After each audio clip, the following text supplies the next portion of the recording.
I could start this list how I always start these midpoint of the year best matches list. Oh, where has the time gone? Oh god, I'm so old. Oh, the Grim Reaper is making eyes at me across a crowded graveyard. But you know what? I'm pretty happy. I've got my health. I'm fingers crossed finally managing to buy a flat in a month or two. No Rolls Barred is doing well. I work with some of the loveliest people you'll ever meet in a wrestling context, which admittedly is a bar so low you could pole vault over it with a teaspoon. But yeah, screw it. Here's to finding the good things in life. And speaking of good things, let's talk about professional wrestling. It's been a super odd 2023 so far. Dizzying highs, crashing into confusing lows, and of course those creamy middles. Often on the very same pay-per-view. Get used to hearing the words WrestleMania 39, everybody. But for now, let's talk about the very tip-top best matches I saw in the first 6 months of this year. Here's to the next 6. Hope they're lovely and kind to you. I'm Adam hailing from partsFUNknown, and here are my favorite wrestling matches of 2023 so far. Number 10, Kazuchika Okada versus Bryan Danielson, Forbidden Door. Well, when this match was announced, I didn't expect it to hit the number 10 slot on this list, but dream matches just go that way sometimes. Couple of things hurt this once-in-a-lifetime feeling clash between two of the most critically acclaimed wrestlers in the world. First of all, is there not a f***ing broom in the entire Scotiabank Arena?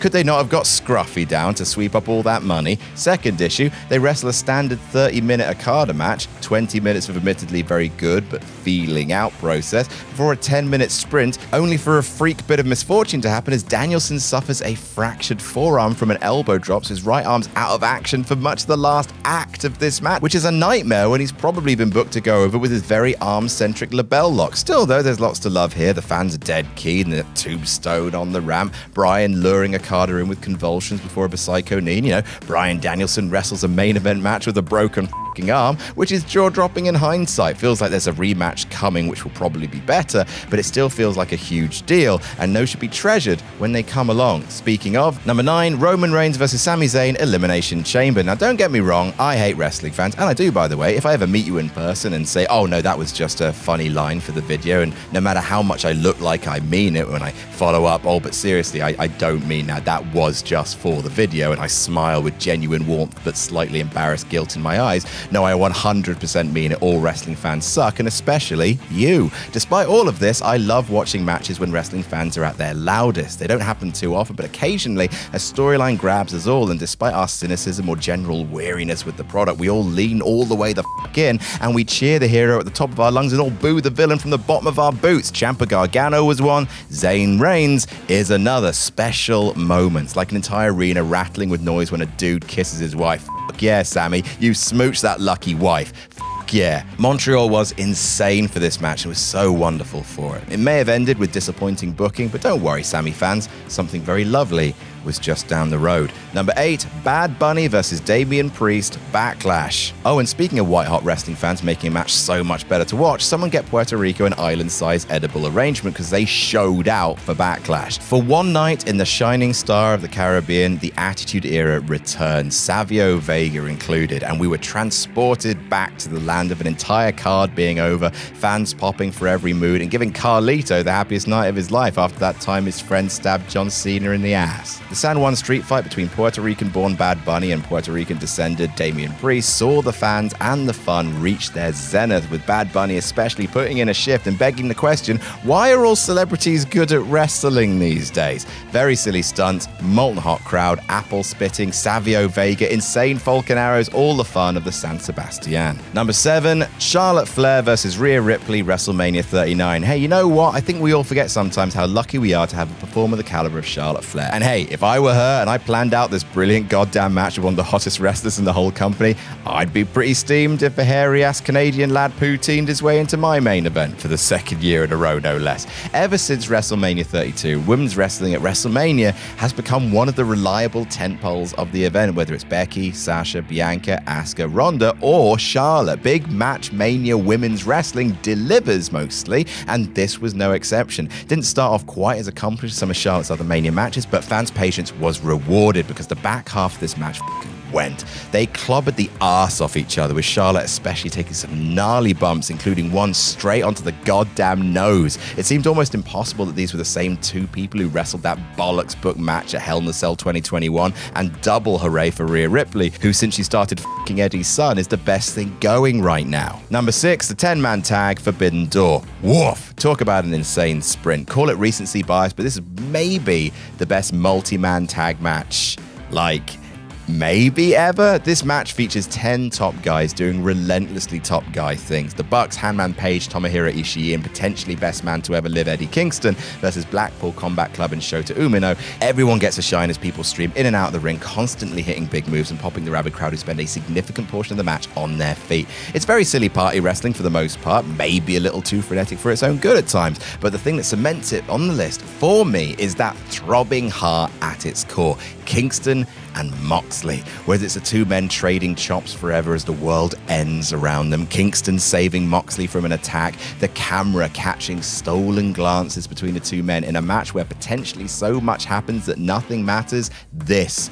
matters. A huge amount of fun with a whole bunch of physical, but more importantly emotional pain. Number 5, MJF versus Bryan Danielson, Revolution. I don't think I'd want to be MJF's tummy after like 4 bottles of water during an hour of strenuous exercise, but then again, I'm about as strong as my own shadow and have a roughly similar amount of muscle weight, so maybe I'll just shut the f up about what it's like to wrestle a Broadway. I've spoken about this match in our recent 10 best matches of AEW Year 4 list, and I don't think I've softened on it since. It's the best Iron Man match of all time. Simple as that. I tend to judge matches like this on whether or not they feel an hour long, and this blew by with no commercial breaks or anything, with enough compelling technical skill and psychology, sprinkled with the requisite MJF shenanigans to craft an expert hour of theatre. I'm not exactly rushing to watch it again because, you know, an hour, but it puts the grade A in AEW, and I'll raise a glass to it, much like MJF throwing tequila directly into the eyes of a small child.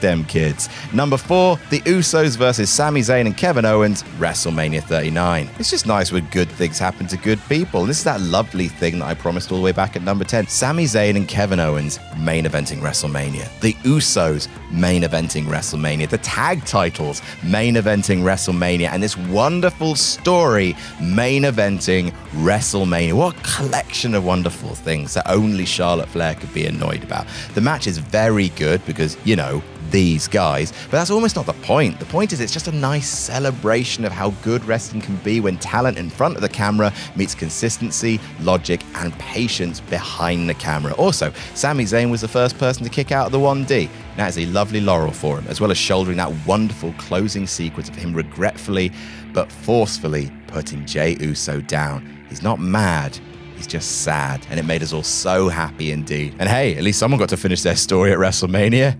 Right? Number 3, Gunther versus Drew McIntyre versus Sheamus, WrestleMania 39. Honestly, without the way Night 2 ended, WrestleMania 39 might be remembered right now as the second best WrestleMania of all time, or the best one if someone's trying to be a contrarian. As it stands, Roman walking out with the belt, a decision which still hasn't felt vindicated all these months later, puts a bit of a damper on Night 2, which is a crime, because it had this match, aka the best match of the f***ing weekend. Fuck me running. This match was rugged as Bruce Campbell's chin. Drew can go like crazy ever since he leveled up. Sheamus ditto, only paler. And I will begrudgingly call him Gunther, but only because he's maybe the most reliably awesome wrestler in the world at this point, and the road to him becoming WWE's new final boss should probably start right now. Beat the IC record, drop the belt, win the Rumble. It's Gunther's time.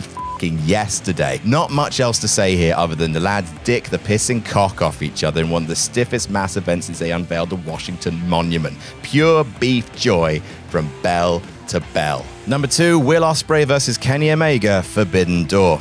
Yikes, one of the most brutal matches of the year, and also 2 of the best false finishes of the year. Kenny getting the point of his boot on the bottom rope and kicking out the one-winged angel at 1. Bloody hell. After their match at Wrestle Kingdom, people were not sure Omega and Ospreay could top it. I think they did though, slipping in callbacks to their match while upping the blood and Callis-related shenanigans to a factor of 11. This is an epic affair, on a card full of epic affairs no less, starting slowly, carefully, cruelly, and then ramping it up to a series of spots that had the fans on their feet and stamping for pretty much the entire second half of the match. Also, I didn't expect to wake up and watch a British man being hanged with a Canadian flag. You hate to see Commonwealth nations act like this, but then again, apparently Will Ospreay is also a vampire licking Kenny's blood off his arm in a spot that was A, gross, and B, all of the above. Now don't get me wrong, I don't want every match I see to feature people getting dropped on their neck with such reckless abandon, but I can't deny that this was a showstopper in nearly every sense of the word, leaving me bloody exhausted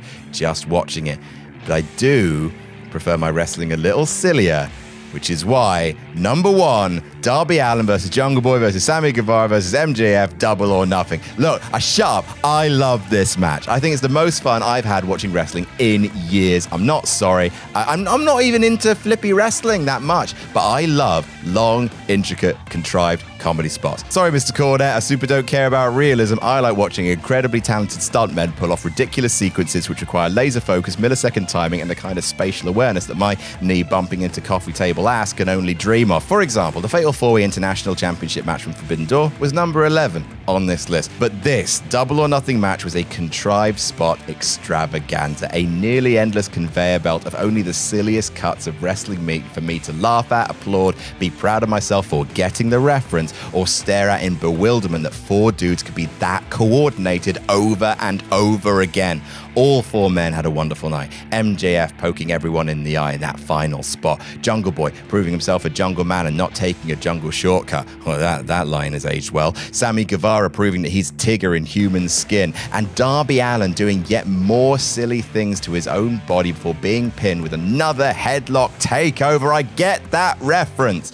It takes all sorts to make this silly, occasionally wonderful business. Heart-wrenching storytelling, hot crowds, dad fights, and utter lovely nonsense such as this, all present and correct these past months, and here is to the next few. That's our list. What's been your favorite match of 2023 so far? Let us know in the comments, and here's a little snippet of last week's top 10 list right now.